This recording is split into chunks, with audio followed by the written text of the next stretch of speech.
Heyelan yaşandı 11 Nisan günü, ancak o günden bugüne henüz bir adım atılmış değil. Cölemerk-Van yolu 22 gündür kapalı ve insanlar bu yönde ihtiyaçlarını karşılayamaz hale geldiler. Van'a gidemez hale geldiler ya da Van'dan gelemez hale geldiler.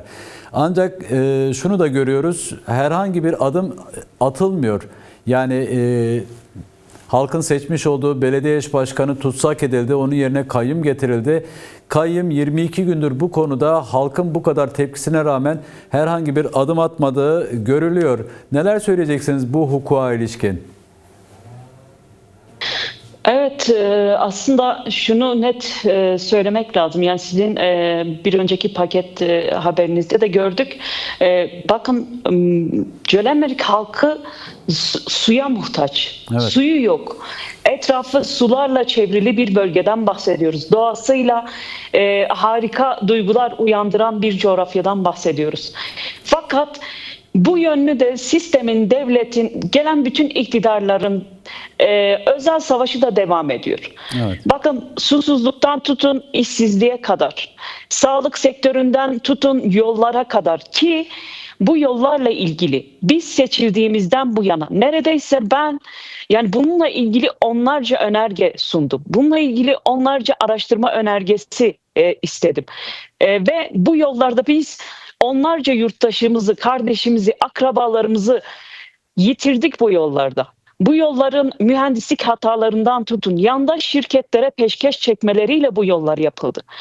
Ve altyapısı yapılmayan bir yol, bakın, bu kadar kadim bir şehir, bu kadar kadim bir kent ve on binlerce insanın yol güzergahı olarak kullandığı, İran'a, Irak'a, güneye açılan kapıların hakim olduğu bir yerden bahsediyoruz.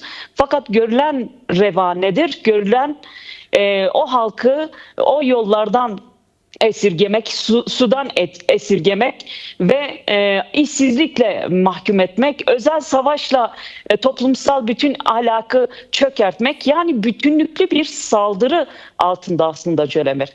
Cölemerk bugün itibariyle böyle değil. Bunlarla ilgili diyoruz ya, defalarca kez meclis kürsüsünden bizzat ben kendim dile getirdim.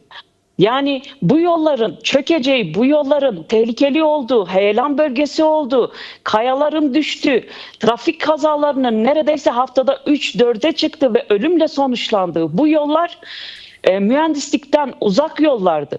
Ve son 22 gün devletin çöktüğünü burada çok net görebiliyoruz. Sistemin burada çöktüğünü çok net görebiliyoruz. Biraz daha, yani halkın da bu yönlü tepkisinin gelişmesi o kadar yerinde ki, 100 yıllık bir politika nasıl olur da her yeri dağı taşı delenler, duble yollarla övünenler, yolun medeniyet olduğunu söyleyenlerin medeniyeti Hakkari'de çökmüştür. Bunun çok bilinçli, Kürt halkına düşmanlık olduğunu, Cölemerk halkına düşmanlık olduğunu bilmek gerekiyor ve teşhir etmek gerekiyor. Bakın, sırtlarında çantalarıyla, ki bu güzergahı geçim kaynağı olarak kullanan yüzlerce yurttaş var. Hatlar var. Hastalarımız var. Hastalarımız gidemiyor.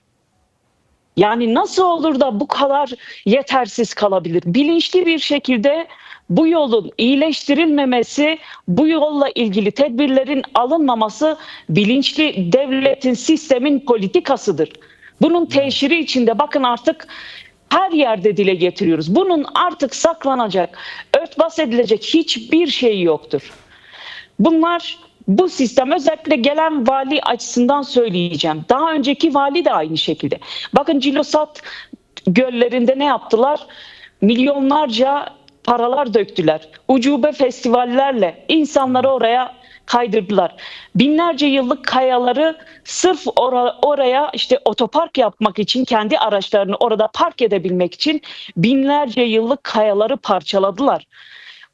Orayı çöplerle bıraktılar ve çıktılar oradan. Oraya döktükleri o ucube festivallerine döktükleri paraları bu yollara verebilirlerdi.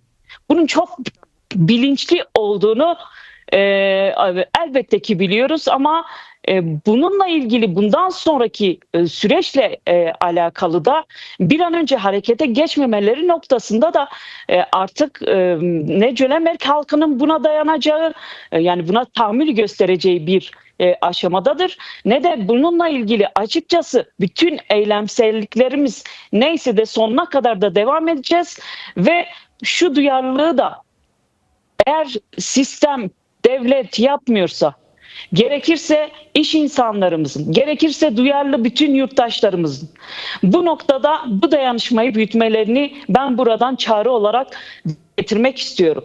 22 gün bir sistem, bir devlet kendi ekonomisiyle sözde övünen, savaş politikalarında dünyanın bilmem kaçıncısı olan, NATO'nun üyesi olan Hakkari'de çöktüyse, Hakkari yurttaşına cevap olamıyorsa bu noktada artık burada yine halkın inisiyatif alması gerekiyor. Elbette ki vali kalkıp eğer burada işsizliği örtbas ediyorsa, susuzluğu örtbas ediyorsa ve halkın iradesiyle seçilen belediyemizi gasp edip belediye hizmetlerini kendi yandaşlarına çarçur ediyorsa bunun hesabını vermek zorundalar. Yani burada insanlarımız bu yollarda can veriyor. Evet. İnsanlarımız bu yollarda perişan durumda ve iletişim noktasında, ulaşım noktasında artık sağlanamayacak bir düzey söz konusu. Bakın bugün sadece Hakkari'den Yüksekova'ya gelen partili arkadaşlarımız 3 saat yolda kaldılar. 1 saatlik yol, 3 saat yolda kaldılar.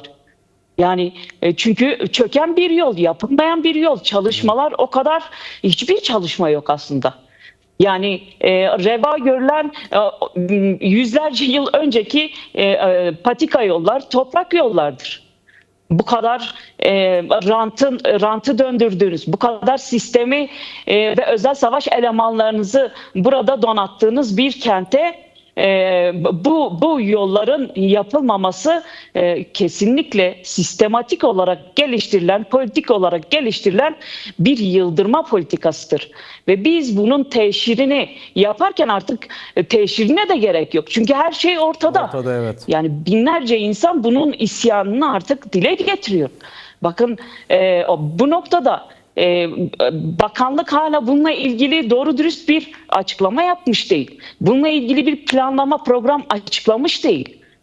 Nasıl oluyor da bu kente bu kadar polisiyle, askeriyle, bilmem devletin bütün erkanlarıyla gelip buralarda toplantılar yaparken dönemin İçişleri Bakanı ev ev gezmeyi biliyor iken o süreçlerde buraya hizmet noktasında neden bir çalışma yapılmıyor?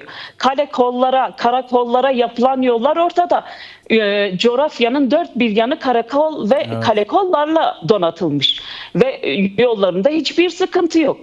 Ama halkın kullanmış olduğu yol şu an 22 gündür kapalı. 22 gündür buradaki yurttaş geçimini sağlamadığı gibi sağlık sorunlarına çare bulamıyor ve bu yollar tehlike saçtığı için de her türlü güvenlik anlamında da tehlike altındalar.